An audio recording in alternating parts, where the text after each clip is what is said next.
Hello everyone. Before I present my educational philosophy informed teaching statement, please allow me to introduce myself. My name is Damanpreet Singh, Daman for short. I am originally from India and I have been living in Australia for over 9 years.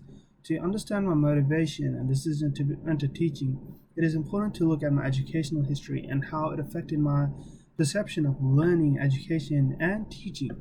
In addition, I will be talking about the insights I gained from reading the Aims of Education chapter from Neil Nutting's book from 2009. As I mentioned before, I am originally from India, and as I finished my education here in Australia, my educational history involves two different continents and two different education systems.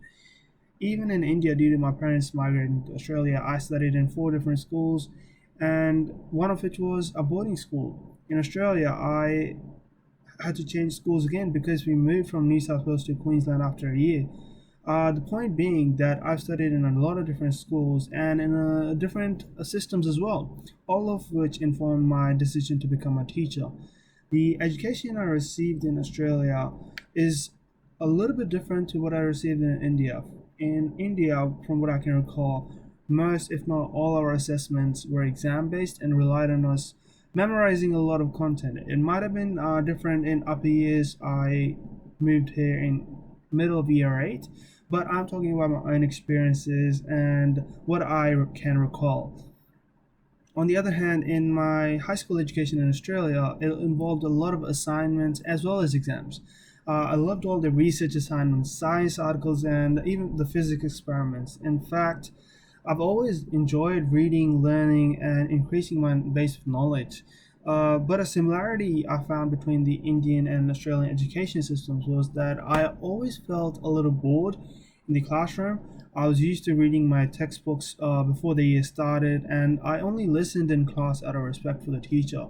I always felt restricted to the curriculum and the classroom. I used to just read like stories in class, but I never felt comfortable enough to ask more from my teachers because I felt it might be unfair to everyone in the class or it might disrupt the classroom. This is similar to what Noddings described to be Plato's philosophy of education, that it should focus on the needs of the many or the society as a whole, that the needs of the individual are inconsequential compared to that of the many or the society. After school, due to my misinformed ideas about hard work, success, and happiness, I began to pursue engineering as a profession. After school, I studied at TAFE for an advanced diploma in electrical engineering and finished a semester and a bachelor's degree before I realized that I was doing that study for the wrong reasons. Some questions at the job interviews and the free time due to the lockdown made me realize that I was only doing it for monetary gain. It also helped me realize that I have always wanted to be a teacher, and that's how I arrived at this course at ACU.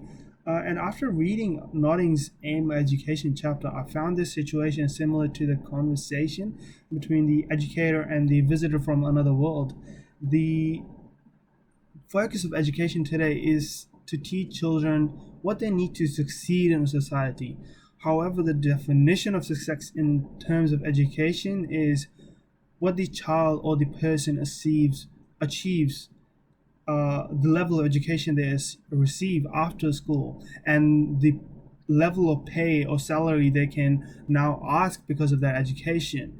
If a person chooses to instead leave their education or pursue a profession which requires a lesser qualification or no qualification at all, they're often assumed to be lazy and less intelligent than someone who might choose to become a doctor. Instead of focusing on the individual and their development and happiness, the aim of education today is a misguided concept of success, and it actually almost made me not want to be a teacher in the current system of education.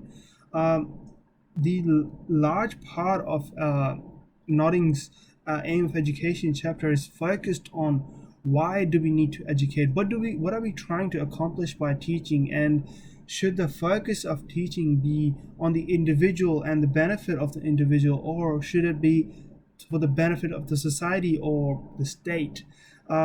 The focus of the chapter, I felt like, was to shift the attention from objectives and discuss and improve the aims of education. And I all felt like it helped me improve my aim and motivation for teaching. In fact, I actually talked about my motivation in my teacher selector statement I submitted to ACU.